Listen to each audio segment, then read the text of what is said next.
एक अजून एक अनुभव आहे. लक्कडकोट जंगलामधला. तो सांगायच्या अगोदर मी एक सांगते, की सीतावन लागायच्या अगोदर पिपरी या गाव आहे. तिथे आम्ही दुपारची भोजन प्रसादी घेतली. हम्म, तर आम्ही खूप थकलो होतो चालून. हम्म, तर कुली गाव नंतर येतं हे सगळं. हम्म, तर आश्रमामध्ये दुपारी थांबलो होतो आम्ही. 1:30ला आश्रमच सापडत नव्हता. एकदाचा हम्म, सापडला, मग तिथे थांबलो आम्ही. तर आम्ही असं बसलो होतो. 8-10 जण होते. कोणी परिक्रमावासी होतं, कोणी साधू हम्म, संत होतं. असे बसलेले होते जेवायला. तर एक व्यक्ती होती आणि त्या व्यक्तीने ती आम्हाला वाढत होती. आणि त्या त्या व्यक्तीच्या पायाला फक्त अंगठा होता. हम्म, बाकीचे बोट हम्म, अगदी काही बोट अगदी छोटे, थोडे हम्म, थोडे, काही बोटच नव्हते, असे होते पायाला. आणि ते वाढताना ते समोरच त्यांचे पाय हम्म, असल्यामुळे मला ते लगेच लक्षात आलं 2-3 वेळेस. आणि त्याला मलम लावलेलं होतं, क्रीम हम्म, लावलेलं होतं पांढरं. आणि असं थोडंसं तेलकट तेलकट पाय आणि हम्म, फक्त अंगठ्याची बोटं होती. हम्म, मला हे लक्षात आलं. पण मी यांना अजिबात सांगितलं नाही ते, कारण हम्म, म्हटलं यांच्या मनात कुठं शंका आणून द्यायची. हम्म, असं वेगळंच काही घडलं तर ते जे होणार नाही, किंवा हम्म. काहीतरी वेगळंच घडेल किंवा असं वगैरे असं येऊ शकतं. म्हणून बरोबर. मग मी त्यांना काही सांगितलं नाही ही गोष्ट. मी भोजन प्रसादी घेतली, सगळं झालं. हम्म, आणि त्यानंतर सीतावन आलं. हम्म, सीतावन आल्यानंतर नंतर मी दुसऱ्या दिवशी मी त्यांना ही अशी घटना घडली बघा, मी तुम्हाला मुद्दाम सांगितलं नाही म्हटलं. असं असं झालेलं आहे. आणि मी जगन्नाथ कुंटे यांचं पुस्तक वाचलेलं होतं. आणि या जगन्नाथ कुंटेच्या पुस्तकात सुद्धा हम्म, ही अशी घटना घडलेली आहे, की ते एका हम्म, कुटीत त्यांना खूप भूक लागली होती. हम्म, आणि ते जंगलामध्ये होते, त्यांना जेवायला मिळालेलं नव्हतं दिवसभर. आणि एका कुटीमध्ये थांबलेल्या एका व्यक्तीने त्यांना जेवण दिलं. हम्म, तर आत पाहिलं, त्यांनी सहज बघितलं. ते हम्म, भोजन त्यांना खूप आवडलं होतं, बटाट्याची हम्म, भाजी. जगन्नाथ कुंटेंना त्यांना खूप आवडलं. त्यांनी अगदी चाटून पुसून ते भोजन हम्म, प्रसादी घेतली. आणि ते जेवण झाल्यावर त्यांनी सहज आतमध्ये कशा तरी गेले हम्म, त्या कुटीमध्ये. तर तिथे सगळे कुष्ठरोगी होते. तर म्हणजे असं ते मला ते त्यावेळेस ते लक्षात आलं, तर पुस्तकातलं तर हम्म, ते पान लक्षात आलं वाचलेलं. मग मी यांना काहीच बोलले नाही. हम्म, आणि मी आनंदाने जेवण ग्रहण केलं. हम्म, पण दुसऱ्या दिवशी काय मी यांना ते घटना घडलेली सांगितली, असं हम्म. झालं होतं. बरोबर. आणि माई दुसरी परीक्षा अजून घेते एक गोष्ट, आपली. माई परीक्षा घेते. की तुम्ही तिथे जेवताय का नाही जेवताय का तुम्हाला घाण हा वाटते हा असं ती आणि बघते. यांनी सुद्धा जेवण केलं असतं. हम्म. पण म्हटलं कशाला यांना हा. सांगायचं, माझं सत्व कमी होईल बरोबर. त्यामुळे. हम्म. हो, म्हणून मग मी त्यांना पण सांगितलं नाही ते. हम्म. बरोबर. आणि अजून नंतर पुढे गेल्यानंतर एकदा असंच घडलं. लक्कडकोटचं जंगल लागतं पुढे. हम्म. हम्म. आणि जयंती माता मंदिरानंतर लक्कडकोटचं 22 किलोमीटर जंगल आहे. हम्म. तर आम्हाला जयंती माता मंदिराच्या तिथेच भोजन प्रसादीच्या वेळेस आश्रमामधील लोकांनी सांगितलं होतं, हम्म. की आता हे 22 किलोमीटरचं जंगल आहे. हम्म. आणि इथे तुम्हाला पाणी मिळणार नाही, एकच हँडपंप आहे. तर तुम्ही पाणी सोबत ठेवा भरपूर, थोड्याशा खाण्याच्या वस्तू पण ठेवा. हम्म. मध्ये कोणीही भेटणार नाही आणि गाव पण लागणार नाही, हम्म. कुठलीही सेवा नाहीये म्हणून. तर आम्ही ती तयारी करून आम्ही त्या आश्रमातून निघालो होतो. हम्म. अं, रस्त्याने चालत होतो. थोडीशी भीती होती. आम्हाला बऱ्याच जण सांगितलं, की पायाचे वाघाचे ठसे असतात तिथे. हम्म. तर आणि तिथं बसायचं नाही असं सांगितलं होतं लोकांनी जास्त वेळ. अगदी तुम्ही 1-2 मिनिटं बसू शकता, पण बसू पण नका जास्त. आम्ही नर्मदाचं नाम घेत चाललो होतो, नर्मदा मैयाचं नामस्मरण करत. आणि विशेष म्हणजे तिथे मागे पण आणि पुढे पण आम्हाला कोणीच परिक्रमावासी दिसत हम्म. नव्हते. आणि आमच्या सोबत पण कोणी नव्हतं, फक्त आम्ही दोघ जणच होतो. आणि बरंच पुढे गेल्यानंतर 2 महिला आणि एक बाबाजी आले. ते एमपीचे होते. ते दिसले आम्हाला आणि त्यांनी आम्हाला बघितलं. त्यांना हायसं वाटलं, की अरे अरे आपल्याला कोणीतरी सोबत आहे. हम्म. आणि आम्हाला पण छान वाटलं, की अरे कोणतरी हम्म. आहे. तर आम्हाला अधूनमधून त्यांची भेट होत होती. बरोबर. आणि पुढे गेलो. पुढे गेल्यानंतर अशी रस्त्यामध्ये जसं खड्डे होते, जसं ट्रॅक्टरचे खड्डे कसे असतात चिखलामध्ये, तसे चकाऱ्याचे खड्डे होते आणि चिखलाचे होते ते. आणि थोडंसं पाण्याचे डबके होते. आणि मी थोडीशी पुढे होते यांच्या. हम्म. तर थोडस त्याच्यामध्ये मला असं काहीतरी हल्ल्यासारखं झालं. मी लगेच थांबून घेतलं, की काहीतरी कुठला तरी प्राणी असेल नाही तर काहीतरी आहे म्हणून. मग आम्ही दोघं थोडंसं थांबून बघायला लागलो.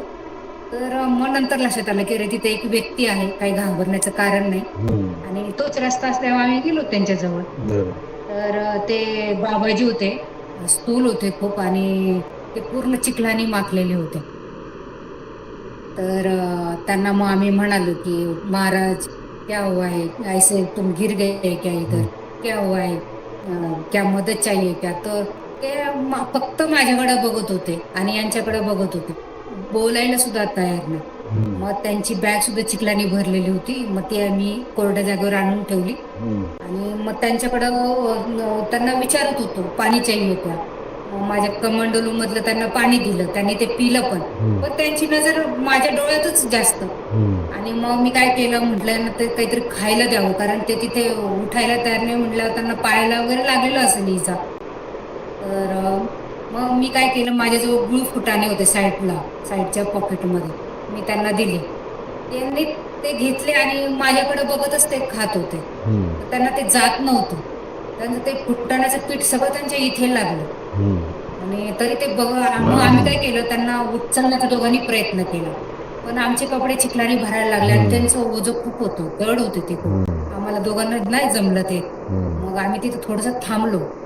आणि आम्हाला जे महिला आणि ते बाबाजी भेटले होते ते थोडंसं बोलले आणि पुढे निघून गेले. आता काय करावं? आणि आम्हाला तर सांगितलं की हे जंगल लवकर पार करायचं आहे. आणि मध्ये हनुमंताचं मंदिर येणार आणि तिथे हँडपंप आहे. ते तर काही दिसत नव्हतं.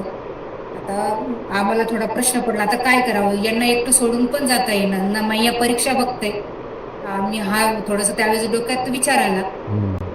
तर एक ग्रुप आला त्याच्यानंतर. मला खूप हायसं वाटलं, की आता हे काहीतरी करतील यांचं. तर ते 8-9 जणांचा ग्रुप होता. तर ते म्हणे, "काय झालं?" असं तसं विचारायला लागले. म्हणलं, "असं झालं, आम्ही इथं 5 मिनिटापासून उभे आहोत आणि हे बाबा जे अडकलेत."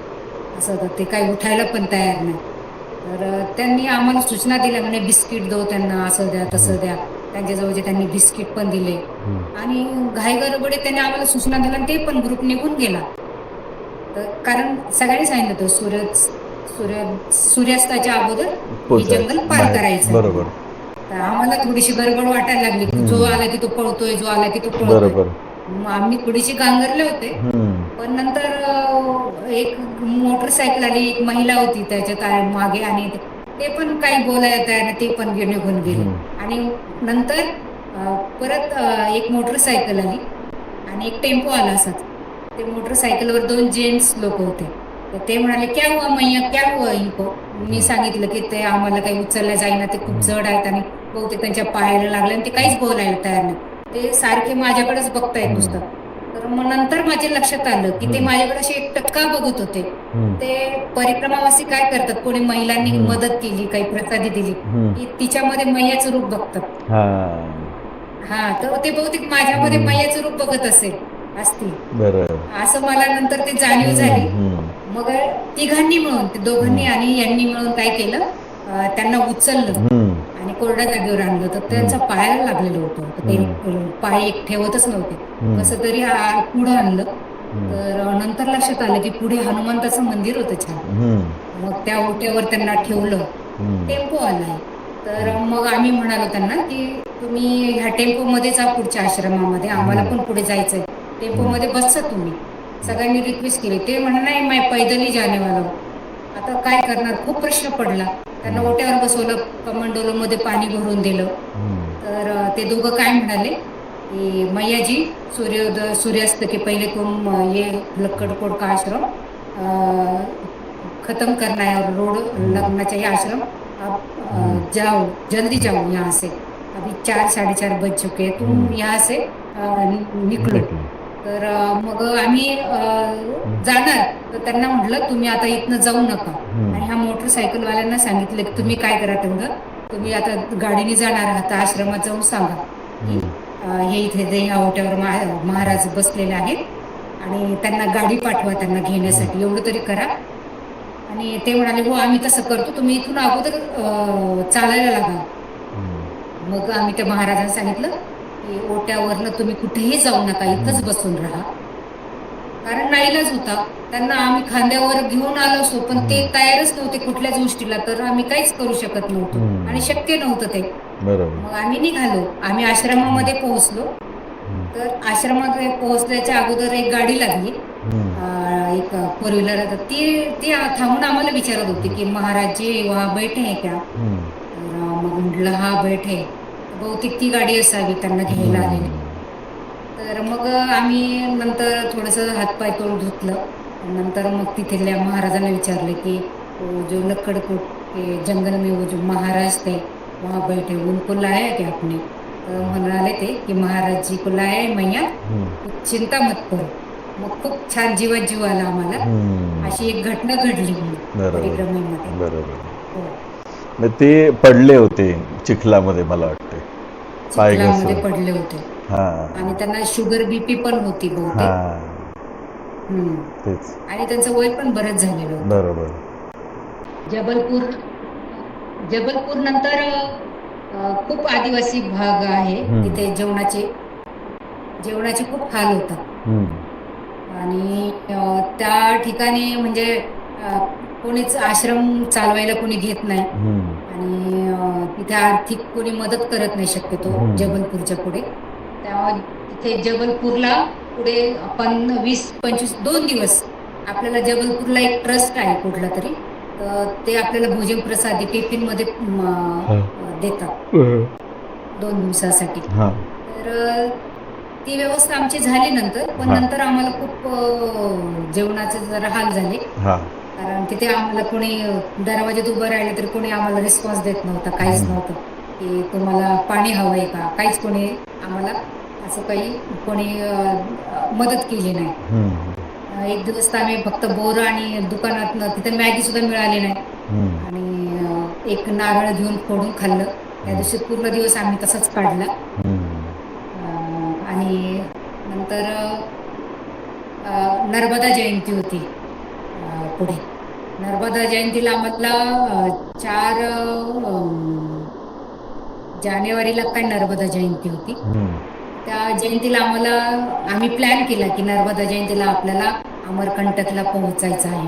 8 दिवसापासून आम्ही प्लॅन केलं आणि तसं आम्ही प्लॅन करून चालत होतो. आणि बरोबर आम्ही 4 जानेवारीला आम्ही बरोबर तिथे आम्ही पोहोचलो नर्मदा जयंतीला. आणि तो सोहळा आम्ही आमच्या डोळ्याने बघितला. खूप सुंदर सोहळा असतो नर्मदा मैयाचा त्या तटावर. त्याचं दर्शन झालं, आरती झाली, सगळं झालं. तो एक आनंद आमचा म्हणजे शब्दात न सांगणारा आनंद आहे तो. खूप सुंदर. परिक्रमेमध्ये नर्मदा जयंतीच्या दिवशी आम्ही तिथे होतो, ते एक विशेष. तर आम्ही दुसऱ्या दिवशी मिठी तलाईवरनं निघालो, दक्षिण तटाला आलो. आणि त्याच्यानंतर मैयाचा किनारा आमच्याकडनं सुटला गेला मंडलाचा. कोणीतरी आम्हाला मिसगाईड केले की त्याच्यामुळे आम्ही मैयापासून बरेच लांब गेलो होतो. रोड मार्गे चालायला सुरुवात केली. तर ते थोडंसं मला जाणीव व्हायची मैयापासून दूर गेल्यावर. थोडंसं मैयापासून दूर गेल्यावर बऱ्यापैकी नामस्मरण केलं तरी सुद्धा काहीतरी वेगळंच जाणीव होती की आपण मैयापासून दूर आहोत म्हणून. आणि तिकडचा भाग पण पूर्ण आदिवासी होता. आणि तिथे गेलो. एक गाव होतं अहमदपूर लागला आम्हाला. त्या अहमदपूरला आमचा ग्रामपंचायत ऑफिसमध्ये मुक्काम होता. आणि त्या दिवशी एकादशी होती. आणि त्या दिवशी बरेच लोक होते तिथे. काही पुढच्या एक शाळा होती तिथे झोपले, काही ग्रामपंचायती ऑफिसमध्ये झोपले. आम्ही ग्रामपंचायत 2 जण ग्रामपंचायत ऑफिसमध्ये झोपलो होतो. असे 7-8 जण झोपले होते. झोपले म्हणजे उतरले होते, आसन लावून बसले होते. तिथे 12 वर्षाचा मुलगा सेवा देतो, छोटासा आहे, स्वयंपाक भोजन प्रसादी बनवतो तिथे. आणि तिथले जे सरपंच आहेत ते सेवा देतात. तर त्या दिवशी त्यांना बाजार करायला गावाच्या बाहेर एक गाव होतं छोटं, तिथे जायचं होतं आठवडी बाजाराला. तर त्या मुलाने स्वयंपाक करायला सुरुवात केली भोजन प्रसादी. तर त्यांना सांगितलं की अरे आम्हाला हमको एकादश है तो भोजन प्रसादी ज्यादा मत बनाओ, हमको थोड़ा सा फलाहारी बनाना है, क्योंकि हमने आज दिनभर कुछ खाया नाही. त्या दिवशी आम्ही खूप काहीच खाल्लं नव्हतं आणि 40-42 किलोमीटर जास्त चालणं झालं होतं. बरोबर. फक्त चिक्कीचा एक छोटासा पीस त्यांनी आणि मी खाल्ला होता, एवढे चारच होतो आम्ही. तर असं वाटत होतं की आता आपल्याला उद्या परत चालायचं आहे, तर थोडीशी ताकद पाहिजे. तर सरपंच होते आलेले, तर ते म्हणे, मैं जाने वाला मुद्दू वहाँ बाजार करने के लिए, तो तुमको क्या लाना है बताओ. तर आम्ही सगळ्यांनी सांगितलं की साबुदाणा लेके आओ. 6 वाजलेले होते आणि शेंगदाणे आणा म्हणून. तर ते म्हणाले ठीक आहे. पुढे गेले आणि दुकानात गेल्यावर त्यांच्या लक्षात आलं की काय सांगितलं, फक्त शेंगदाणे त्यांच्या लक्षात राहिलं, पण साबुदाणा लक्षात राहिलं नाही, कारण तिथे साबुदाणा कोणी खात नाहीत बहुतेक. साबुदाणा हा नावच त्यांना माहिती हा नव्हतं. हा त्यांनी तिथून फोन लावला त्या मुलाला की उन्होंने क्या बोला था, वो शेंगदाणा और क्या लाना था. तर आम्ही सांगितलं साबुदाणा, तोपर्यंत त्या मुलाची चार्जिंग संपली. तर त्या महाराजांची संपली, त्यामुळे त्यांना ते काही सांगता नाही आलं. ते आले घेऊन, फक्त शेंगदाणे घेऊन आले आणि आम्हाला तर खूप भूक लागलेली होती आणि त्यांना यायला 9:15 वाजले. आम्ही तोपर्यंत तसेच, आणि बाकीच्यांनी भोजन प्रसादी करून झोपले होते. आणि ज्यांना उपवास होता ते सुद्धा झोपी गेले, कारण थकून जातात लोक. 40-42 किलोमीटर त्या दिवशी चालणं झालेलं होतं. तर मी जागे होते, कारण किचन त्यांचा गॅस वगैरे तिथेच होता, तिथेच होते मी, माझा मुक्काम. ते महाराज आले सरपंच 9:30 वाजता. 9:30 वाजता आल्यानंतर मी बघितलं, आता म्हटलं साबुदाणा आणला तरी काय उपयोग नाही, आता काय भिजणार नाही, आता काय करायचं.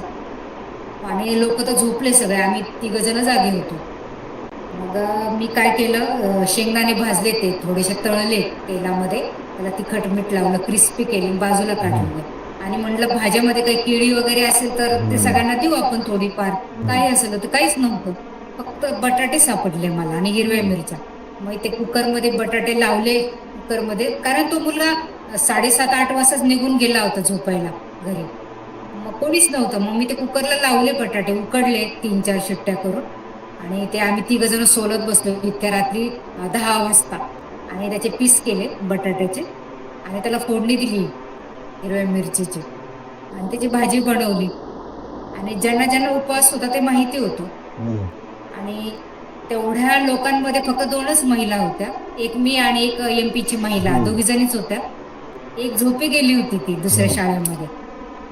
मग सगळ्यांना उठवलं आम्ही, ज्यांना फलाहारी करायची, आणि सगळ्यांना इकडं बसवलं, सगळ्यांना फलाहारी दिली, बटाट्याची भाजी आणि शेंगदाणे. सगळ्यांनी अर्धवट झोपेमध्ये ती खाल्ली पण, कारण सगळ्यांना माहिती होतं आपल्याला मिळालं नाही आणि उद्या परत चालायचं आहे. आणि मग ते सगळे झोपी गेले. आमच्या बरोबर एक शेजारी महाराज होते, बाबाजी होते, वयस्कर खूप, आणि त्यांना ताप होता फणफण, आणि त्यांना पण उपवास होता. त्यांना 2-3दा उठवलं, ते काही उठायला तयार नाही.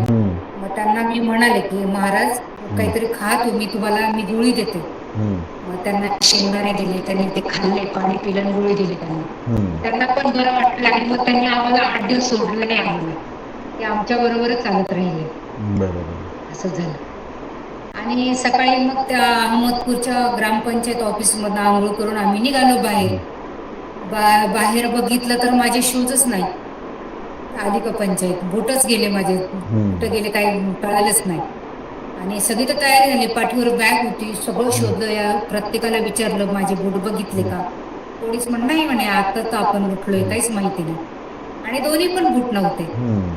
मग मी काय केलं, माझ्याजवळ वॉशरूमला जाण्यासाठी एक स्लीपर होती नाजूक, छोटीशी पातळ घेतलेली, ती घातली आणि परिक्रमेला सुरुवात केली आम्ही. तर त्या स्लीपरवर मी 22 किलोमीटर चालले. आणि नंतर एक घुगरी गाव आलं. त्या घुगरी गावामध्ये ती एक बुटाचं दुकान होतं शूजचं, तिथे शूज घेतले. आणि ते शूज माझ्याकडनं चुकून मोठी साईज घेतली गेली. तर ते शूज घालून परत आम्ही परिक्रमेला सुरुवात केली. तर रस्त्याने कळालं नंतर पुढे गेल्यावर की ही शूज खूप मोठे झाले मला, कारण तळवा घासायला लागला आणि मला परत फोड आले तिथे पायाला. तर मला खूप त्रास झाला त्या फोडाचा. स्टार्टिंगला शिल्पानीच झाला नाही, एवढा त्या फोडाचा मला त्रास झाला. आणि मग तसंच आम्ही रामनगर गाठलं. रामनगरला गेलो, तर एक शीतल नावाची मुलगी होती, त्यांचं घरगुती सेवा देतात ते, तिथे थांबलो होतो. घर खूप सुंदर होतं ते. हम्म. आणि खूप स्वच्छता आणि हम्म. खूप खोल्या खोल्या होत्या छान. हम्म. आणि खूप स्वच्छता होती. हम्म. प्रसन्न वातावरण होतं. हम्म. आणि त्यांनी अंगण सुद्धा सारवलेलं, ओटा सुद्धा हम्म. सारवलेला. अंगणात एक काडीच कचरा नव्हता, एवढं हम्म. सुंदर होतं. आणि तेवढीच त्यांची सेवा पण खूप छान होती. हम्म. ती शीतल नावाची मुलगी खूप चुणचुणत होती. खूप इकडून हम्म. तिकडे पळापळ करून आमची सेवा केल्या त्यांनी. हम्म. गेलो आम्ही तर आम्हाला गरम पाणी दिलं हातपाय तोंड धुवायला. हम्म. एवढं छान वाटलं की गरम आणि चहा दिला मस्त. माझा पायाचा फोड आलेला होता, तर थोडंसं मला बरं वाटलं, तिथं हायसं वाटलं. हम्म. आणि नंतर भोजन प्रसादी पण छान होती. हम्म. मग रात्री तिने बघितलं की मैयाचा खूप पाय दुखतोय म्हणून, मग तिने गरम तेल करून आणलं. मला म्हणाली की मैया मैं तुमको पाय तुम्हारे पाव को तेल लगाती हूँ, थोडासा मालिश करती हूँ. मी म्हणाले की मैं परिक्रमा में हूँ तो मैं किसी को हाथ नहीं लगाने देती पैर को. तो आप बोली मेरा पैर ठीक हो गया. तर मी तिला मैयाच्या रूपामध्येच बघायला लागली होती. म्हणजे एवढी चांगली होती आणि ती अजून पण माझ्या कॉन्टॅक्टमध्ये आहे. परवाच बरोबर. तिच्याशी बोलणं पण झालं. हम्म. आणि नंतर मग आम्ही सकाळी गरम पाणी दिलं आम्हाला हम्म. आंघोळीला. मला त्याच दिवशी थोडीशी कणकण आली होती. हम्म. नंतर पुढे निघालो, सूर्यकुंड लागलं. सूर्यकुंड लागल्यानंतर पुढच्या आश्रमामध्ये केदारपूर का काय येतं, तिथं आमचा मुक्काम होता आश्रमामध्ये. आणि त्यानंतर केदारपूर नंतर दुसऱ्या दिवशी खूप अवघड परिस्थिती होती माझी. मला फणफण ताप आला आणि आम्ही सकाळी निघालो. आणि तो पूर्ण तो जंगली भाग आहे. अगदी छोटे-छोटे आदिवासी लोकांच्या वाड्या आहेत, हम्म. 4-4, 5-5 घराच्या. कोणी कोणाला विचारत रिस्पॉन्स देत नाही. आणि आम्ही तिथेच चालत होतो. तर मला चालणं शक्य होईना. मी 2-3 किलोमीटर गेले आणि नंतर म्हटलं मला बाबा शक्यच होईना. हम्म. मी अक्षरशः टाचेवर चालायला लागली होती. कारण पुढचा पायच ठेवता येईना. मी एका पायामध्ये 2 सॉक्स घातले होते हम्म. त्यासाठी. तरी सुद्धा ते बूट मला लूज वाटायला लागले. हम्म. आणि आमच्याबरोबर जे महाराज होते, बाबाजी होते एमपीचे वयस्कर, ते म्हणाले, "मैया तुम रोज हमारे आगे रहती हो 1-1 किलोमीटर और हम्म. आज पीछे मुझे बहुत दुःख हो रहा है तुमको हम्म. देख के, तुम्हारी तकलीफ देख के और मैं कुछ नहीं कर सकता." आणि पण यांनी मला दोघांनी सोडलं नाही. मग गाव यायचं. तर त्यावेळेस मी काय करायची, छोटीशी वाडी होती, ते लोकं काही रिस्पॉन्स देईना. मी काय करायचे, त्यांचे काटेकुपराट्याचं घर असायचं. मी आत त्यांच्या गेटमध्ये जाऊन ओट्यावर जाऊन बसायची. कोणीतरी मला म्हणेल, "क्या हुआ मैया? हम्म. तुमको कुछ चाहिए का? दवाई दे दूँ, ये खाओ, वो खाओ, तो कुछ लगाओ ये ऐसी-ऐसी दवाई." असं कोणी म्हणेल, कोणीच म्हणायला तयार नाही. मी त्यांना एकदा म्हटलं पण की "क्या कुछ है क्या आपके पास? मेरे पैर का कुछ छाले पड़ गए तो कुछ लगाने को दे दो." तर "काय नाही," म्हणे, "काय नाही आमच्याजवळ." असं आम्ही बरंच पुढे गेलो. हम्म. तर ते बाबाजी होते आमच्याबरोबर. ते बरेच 1-1.5 किलोमीटर पुढे गेले. आणि त्यांनी काय केलं, एका घरात गेले आणि एक साडीचा तुकडा आणला हम्म. त्या एका बाईकडनं, हा. महिलेकडनं. आणि ते म्हणाले, "मैयाजी इधर बैठो." हम्म. त्याने ते फाडलं आणि त्याच्याशी पट्ट्या बनवल्या होत्या. हम्म. मी म्हणे, "बूट निकालो शूज तुम्हारे." हम्म. त्यांनी काय केलं, माझ्या पायाला ते गुंडाळायला लागलं. हम्म. मला वाटलं यांनी कुठल्या तरी कंपाऊंडवर कुठेतरी हम्म. गवतामध्ये चिंदी सापडली आणि तीच आणली. मी म्हटलं, "नहीं, नहीं, वो गंदी होगी. हम्म. वो मत लगाओ मेरे पैर को, क्योंकि जखम होती बोली पायाला." म्हटलं, "ते लावू नका." तर "नहीं, नहीं," म्हणे, मैंने वो घर से लाई, वो मैया ने दी है मुझे." त्यांनी माझ्या पायाला ती गुंडाळली आणि ती जाडी पायाला जाड केलं थोडंसं हम्म. मोठं. आणि मग तो बूट घातल्यावर थोडंसं मला चालायला यायला लागलं. हम्म. पण ताप होता आणि माझ्या गुडघ्यापर्यंत पायावरती फणफण दुखत होता खूप. आणि मग आम्ही थोडंसं गेलो. यांना म्हटलं, "नाही बाबा, आपल्याला आता डॉक्टर शोधावा लागेल, इथं आहे का?" मग यांनी डॉक्टर शोधण्याचा अगोदरच प्रयत्न करत होते, विचारत होते, पण कुठेही डॉक्टर नव्हते. पुढच्या गावामध्ये विचारलं तर ते म्हणाले की "इस गाव में तो डॉक्टर नहीं है, लेकिन अगले गाव में 1.5 किलोमीटर के बाद तुमको डॉक्टर मिलेगा, है ये." तर आम्ही गेलो. तिथे विचारलो कहाँ है डॉक्टर, तर ते म्हणाले की है लेकिन 8 दिन से वो गांव घूमने गए, लॉक है उनके घर में. आली का पंचायत. आता कुठे पुढे तर जंगल होतो, हम्म. 8-9 किलोमीटर. आता कसं करायचं हम्म. आणि इथे तर थांबू शकत नाही. मग खूप मला प्रश्न पडला. तर तोच माणूस परत म्हणाला की एक डॉक्टर आहे म्हणे, पण त्यांचं क्लिनिक नाहीये, पण ते गावोगावी जाऊन घरात जाऊन सेवा देतात म्हणे, औषधोपचार करतात. तर तुम्ही तिथे घरात जा. तर आम्ही जवळ होतो, गेलो तिथं. तर त्यांच्या घराला लॉक होतं. तर मग समोर एक छोटस किराणा दुकान होतं, तिथं विचारलं कहाँ गए डॉक्टर. ते म्हणाले अभी गए, अभी मोटरसायकल पे तुमको दिखा होगा. तर खरंच ते एक आमच्या समोर गेले होते. मग असं वाटलं की त्यांना त्याच वेळेस थांबवलं असतं आणि औषधं घेतलं तर चाललं असतं. मग त्यांना त्या किराणा दुकानवाल्यांकडनं मी नंबर घेतला आम्ही यांनी, आणि त्यांना फोन लावला. तर तो यांना काही रिस्पॉन्स देईना डॉक्टर. ते म्हणाले की मी आत्ताच आलोय म्हणे, 5-6 तास काय मी येणार नाही, मला 3-4 गावाला जाऊन यायचंय. तर मग मी यांना म्हटलं मला द्या फोन. मी म्हटलं महाराज कृपा करके आ जाओ, मैं नर्मदा परिक्रमा वासी हूँ और आगे जंगल है और यहाँ भी रुक नहीं सकती, मुझे बहुत बुखार है और पैर बहुत दुख रहा है, छाले पड़ गए, तो कृपा करके मेरे लिए आ जाओ. तर त्यांना मी महाराज म्हणाले काय काय, त्यांना काय वाटलं काय माहिती. म्हणे आधा घंटा मी आ जाता म्हणून. आम्ही त्या बाकड्यावरच दुकान असते ते थांबलो. मी तर त्या बाकड्यावरच झोपून घेतलं होतं. मला ते वेदना सहन होत नव्हते. अर्ध्या तासाने आलेत ते मग. आणि मग त्यांचं एक झोपडं होतं, त्याच्यावर त्यांनी काय केलं, झोपड्यात नेलं आम्हाला तिघांना, एक सतरंजी टाकली, त्याच्यावर मी बसवलं मला. आणि माझी नाडी वगैरे बघितली ना, फोड म्हणे बहुत बडा फोड है वो तो छाला है, तो आपको इंजेक्शन देना पडेगा. मी काही कुठला विचार केला नाही की हे डॉक्टर एक्सपर्ट आहे का, या इंजेक्शनचं मला रिॲक्शन येईल का, काही विचार केला नाही. मला फक्त बरं व्हायचं होतं आणि पुढे निघायचं होतं. मी सगळं नर्मदा मैयावर सोडलं आणि मी लगेच म्हणाले की मला इंजेक्शन घ्यायचं आहे. त्यांनी इथे कोपऱ्याच्या समोर इथे इंजेक्शन दिलं आणि सकाळ संध्याकाळच्या गोळ्या मला सोबत दिल्या. आणि खरंच मी अगदी 10 मिनिटांनी नीट झाले त्या इंजेक्शनने. गोळ्या सुद्धा घेतलेल्या नव्हत्या तोपर्यंत, आणि मी छान चालायला लागले. आणि नंतर एक आश्रम आला 12-1च्या दरम्यान. त्यावेळेस मग मी ते भोजन प्रसादी खिचडी खाल्ली आणि गोळ्या घेतल्या. तर चांगली झाली मी. एक 7-8 किलोमीटरचं सागवानी एक जंगल लागतं, पूर्ण सागवानी झाडं आहेत तिथे, हिरवळ झाडी आहे. त्या रस्त्याने आम्ही गेलो होतो 3 जण. तिथे पण आम्हाला थांबता नाही आलं, खूप किर्र झाडी होती, चिटपाखरू नव्हतं. आणि नंतर मग एक गाव आलं, त्या गावाचं नाव लक्षात नाही माझ्या. तर तिथे तर आम्ही थांबलो म्हणजे अगोदर गावात शिरलो होतो. तिथे विचारलं आम्ही एका व्यक्तीला की यहाँ आश्रम कहाँ है महाराज जी. तो म्हणाला यहाँ आश्रम नहीं है, लेकिन वो दूर में मंदिर दिख रहा है ना गाव के बाहर, वहाँ जाओ. तर गेलो आम्ही त्या मंदिरात जवळ. तर मंदिराला लॉक असायचं होतं आणि ओटा होता एक छोटासा. मग आता म्हणलं आपल्याला इथंच थांबावं लागणार आहे, आपल्याला मुक्काम करायचा आहे.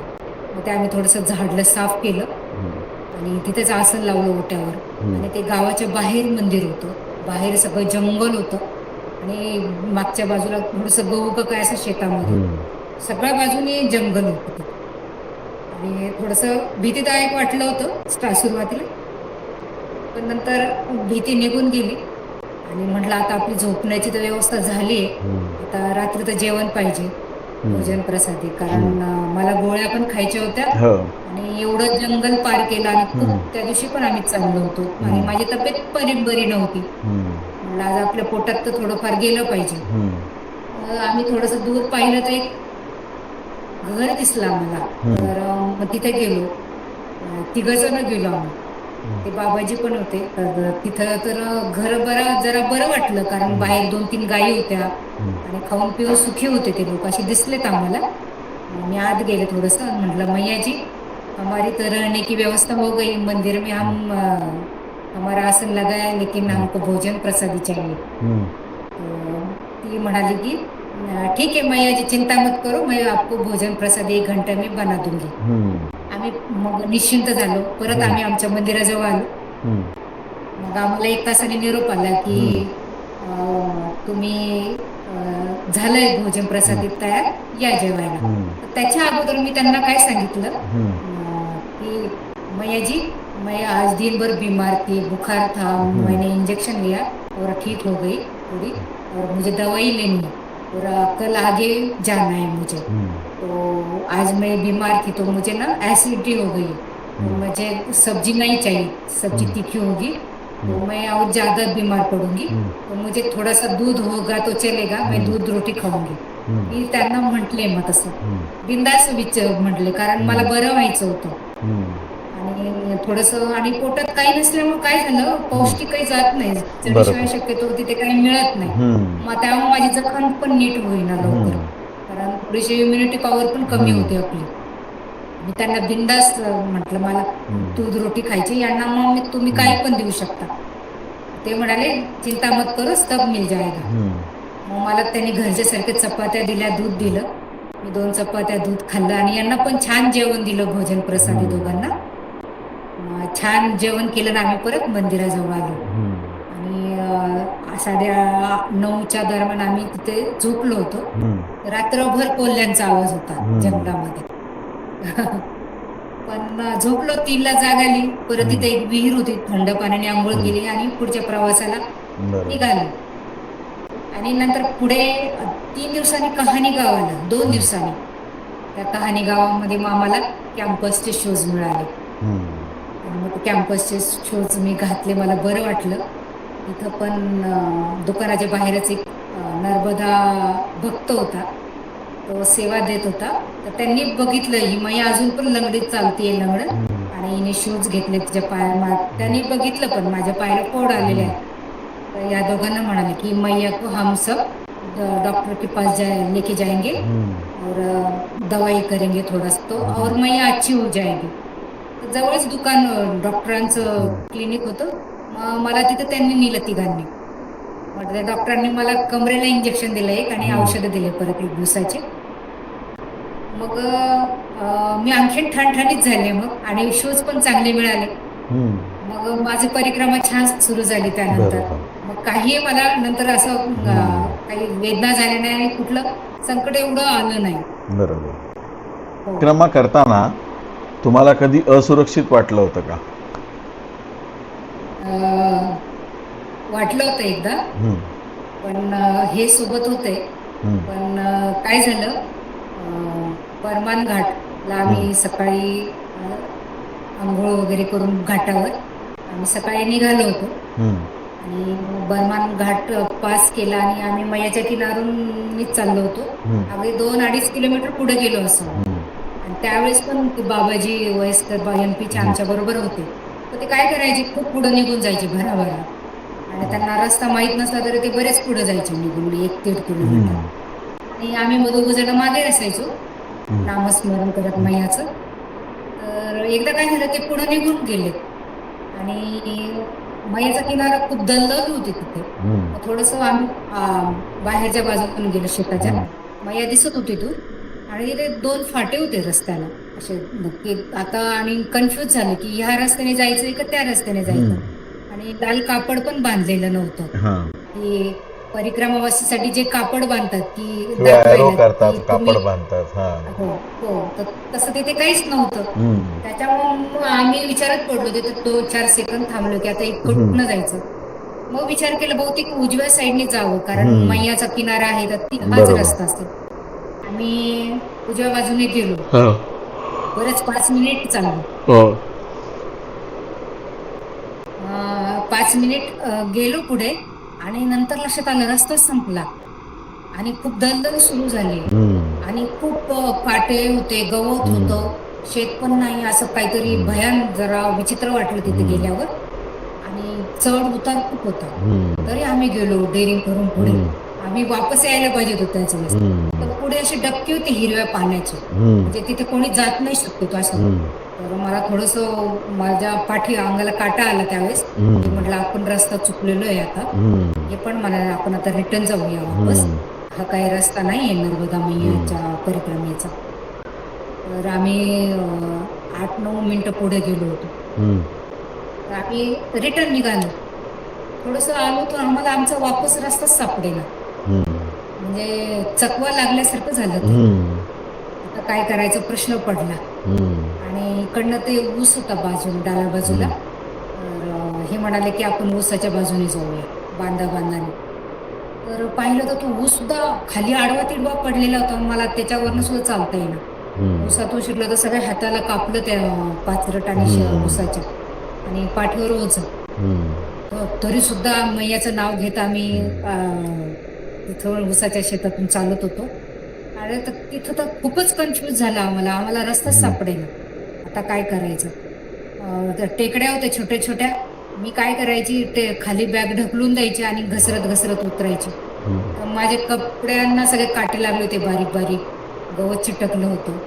खूप अवस्था आमची त्यावेळेस बेकार झाली होती. अर्धा तास त्यातच गेला आमचा. आणि जरा पुढे गेलो आणि नंतर मग आम्हाला तो परत आमचा जिथून निघालो होतो तो रस्ता सापडला. मग खूप हायसं वाटलं.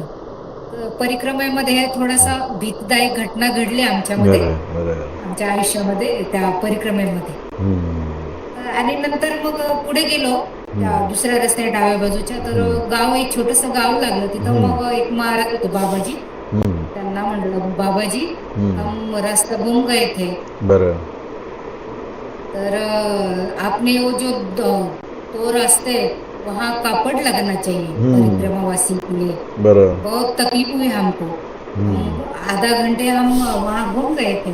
बरं. तर तो म्हणाला, क्षमा चाहता हूँ मैया जी, अभी कापड लगाता हूँ मैं. नंतर मग आम्ही पुढे गेलो. तर मग बाबाजी बसलेले होते आमची वाट बघत. आणि मग आम्ही त्यांना घेऊन पुढे गेलो. अशी ही थोडीशी भयावह घटना आमच्या घडली. हो. पूर्ण प्रवासामध्ये तुम्हाला जशी परिक्रमा तुमची पुढे पुढे चालत गेली, तसं तुमच्यामध्ये, तुम्हाला स्वतःमध्ये काय बदल जाणवायला लागले? बदल जाणवले का स्वतःच्या स्वभावात वगैरे काय? हो, जाणवलं तसा. बऱ्यापैकी जाणवला, खूप जाणवला. लोकांना माफ करायला शिकले मी. आणि प्रतिकूल परिस्थितीमध्ये तडजोड करायला शिकले. कुठलंही संकट आलं तरी त्याला सामोरं जायचं, न घाबरता, न डगमगता. आणि हे शिकले मी. बरोबर. आणि काय झालं, नर्मदा तीरी आम्ही शक्यतो जे पौराणिक मंदिर आहेत, महादेवाची, शक्यतो राम मंदिर आहे, महादेवाची मंदिर आहे, आम्ही शक्यतो प्रत्येक मंदिराचं दर्शन घेऊनच परिक्रमेला पुढे जायचो, सुरुवात करायचो. हा. आणि मोठमोठ्या ऋषी मुनी यांचं आश्रम आहेत. अगस्त्य ऋषींचा आश्रम आहे, अजून च्यवन ऋषींचा आश्रम आहे. असे खूप आश्रम आहेत की जे प्रसिद्ध जे ऋषीमुनी आहेत. तर त्या ऋषीमुनींच्या आश्रमामध्ये आम्हाला मुक्काम करायचा आनंद मिळाला. तिथे आम्हाला राहण्याचा योग आला. बरोबर. तो एक आनंद द्विगुणित व्हायचा तिथे थांबलो तर. आणि मी त्यावेळेस विचार करायचे आश्रमामध्ये थांबल्यावर की इथे त्यांचा चरण स्पर्श झालेला आहे आणि तिथं आपलं वास्तव्य आहे सध्या. आपण एक दिवस मुक्काम करत आहोत. तर तो एक आनंद खूप मिळाला त्या आश्रमामध्ये बऱ्याच ठिकाणी. तर अगस्त्य ऋषीमध्ये आम्ही एक दिवस मुक्काम केला जास्त. 2 दिवस थांबलो, कारण तो आश्रम पण छान होता. आणि मग म्हटलं थांबूया. आम्ही कुठंच मुक्काम केला नव्हता. पूर्ण परिक्रमेमध्ये फक्त आम्ही 2च जास्त दिवस एक्स्ट्रा थांबलो. तर अगस्त्य ऋषीमध्ये एकदा थांबलो उत्तर तटाला, आणि दक्षिण तटाला नीलकुंड म्हणून एक महादेवाचं मंदिर आहे, तिथे एक दिवस एक्स्ट्रा थांबलो आम्ही. बरोबर. अगस्त्य ऋषीमध्ये म्हटलं थांबलोच आहोत आपण, तर आपण कन्याभोजन देऊया. तर मग तिथे महाराजांना म्हणाले, आम्ही दोघं म्हणालो की मी कन्याभोजन देतो महाराज इथे. तर ते आनंदाने म्हणाले, हो दे दो, बहुत अच्छा, अच्छी बात आहे. तर मग म्हटलं आम्हाला त्यांच्यासाठी, मुलींसाठी, कन्यांसाठी नोटबुक घ्यायची आणि पेन्सिली घ्यायच्या आहेत. तर ते म्हणाले चिंता मत करो, मैं गाव से लेके आऊंगा. आणि त्यांनी खरंच मोटरसायकलवर जाऊन नोटबुक आणि पेन्सिल घेऊन आले. बरोबर. रात्री आम्ही कन्या भोजन दिलं तिथे छान. हम्म. आणि त्यांच्या कन्यांना देण्यासाठी 10-10 रुपयाच्या कोऱ्या नोटा आम्ही हम्म. 10 रुपये द्यायचे होते नोटा. हम्म. तर ते दुकानातून का कुठून घेऊन आले त्यांनी कोऱ्या हा, नोटा बरोबर. 10 रुपयाच्या. हो, हम्म. प्रत्येक कन्येला. बरोबर. तर ते एक छान वाटलं. आणि ह्या गोष्टी पौराणिक जागेवर मंदिरांना झालं. भेट दिली, आश्रमांना भेट दिली, तेव्हा माझ्या अध्यात्मामध्ये जास्त भर पडली. बरोबर, मी बरोबर. थोडी आणखीन धार्मिक झाली. आणि हम्म. माझे पती सुद्धा खूप त्या निमित्ताने बरोबर. धार्मिक मार्गाला लागले. हा बरोबर. बदल झाला आमच्यामध्ये. तुम्हाला पूर्ण परिक्रमा करताना तुमच्या स्वभावात काही फरक पडला का? आता स्वभावामध्ये बदल म्हटलं तर आपण साध्या परिस्थितीत सुद्धा आता स्वभावात बदल म्हटला तर असं सांगायचं की आपण साध्या सिंपल परिस्थितीमध्ये सुद्धा उत्तम जगू शकतो. बरोबर. हा मला अनुभव आला. आणि मी तशी वागायला लागले आणि मला साधं सिंपल राहण्याची आवड लागली थोडीशी. बरोबर. हा मला हे जाणीव झाली की माझ्यात हा बदल झालेला आहे म्हणून. बरोबर. आणि पूर्ण परिक्रमेचं फलित तुम्ही काय सांगाल? तुम्ही परिक्रमा केली म्हणून तुम्हाला काय मिळालं? तुम्हाला काय वाटतं काय मिळालं? फलित म्हणजे जीवनाला एक छान वळण लागलं. आणखीनच थोडे शिस्तीत जगायचं वळण लागलं. बाकी काही नाही, एवढंच. बरोबर. मानसिक समाधान मिळालं असेल परिक्रमा केल्याने? खूप मानसिक समाधान मिळालं. आणि मेन म्हणजे जे मैयाच्या तटावर जो आनंद आहे तो इथे मिळत नाही. आणि मला आता वर्ष होईल मला मार्चमध्ये घरी येऊन परिक्रमेवरनं. पण माझा दिवस रात्र मला मैयाच्या तट आणि मैयाचाच विषय आश्रम ह्याच विषयावर आमच्या दोघांची चर्चा दिवसभर चालू असते. अध्यात्मावरच चर्चा चालू असते. हा बदल जाणवला माझ्यामध्ये आणि एक चांगला बदल घडून आला हा. बरोबर. खूप तुम्हाला आयुष्यभरासाठी नर्मदेच्या आठवणी आता कायम राहतील ह्या केलेल्या परिक्रमेच्या. ते एक चांगलं तुमच्यात बदल. तर फार सुंदर वाटलं ताई तुमच्याशी बोलून आणि तुमचे अनुभव ऐकून. खूप चांगले चांगले सुंदर अनुभव आलेत तुम्हाला परिक्रमेत. आणि असंच परत तुम्ही परिक्रमा करावी अशी आपण माईकडे प्रार्थना करूया. तुमची दुसरी परिक्रमा पण होऊ दे. तेच, दुसरी पण परिक्रमा तुमची होऊ दे. दोघंही जा तुम्ही परिक्रमेला परत आणि परत परिक्रमेचा आनंद घ्या. असं बोलून आपण आपला आजचा व्हिडिओ संपवूया. तुम्ही वेळात वेळ काढून माझ्या चॅनलला तुमचे अनुभव कथन केले त्याबद्दल तुमचे मनापासून आभार. आणि अशाच प्रकारचे व्हिडिओ बघण्यासाठी बघत राहा भारत भ्रमंती. भेटूया अशाच एखाद्या नवीन व्हिडिओमध्ये. तोपर्यंत नर्मदे हर, नर्मदे हर, नर्मदे हर, नर्मदे हर.